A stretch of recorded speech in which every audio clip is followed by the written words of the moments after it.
Jo vaig sentir l'avió molt, però a casa lloc inclús vaig fer aquell gest d'estar tan baix i al cap d'uns segons la gran explosió, ¿no? Y el avión podía chocar en el 2, como chocó en el 1. Yo lo veía venir derecho a mí.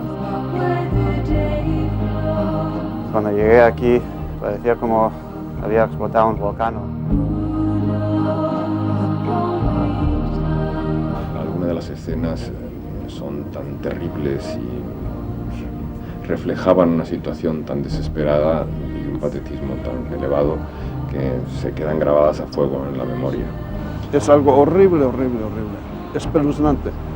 Crec que tots anem prenent consciència dia a dia de lo que va passar i de les conseqüències. En esta situación el terrorismo ha ganado, indudablemente. No hay prácticamente ninguna esperanza, todavía está como desaparecido, pero realmente no hay ninguna esperanza de que aparezca vivo.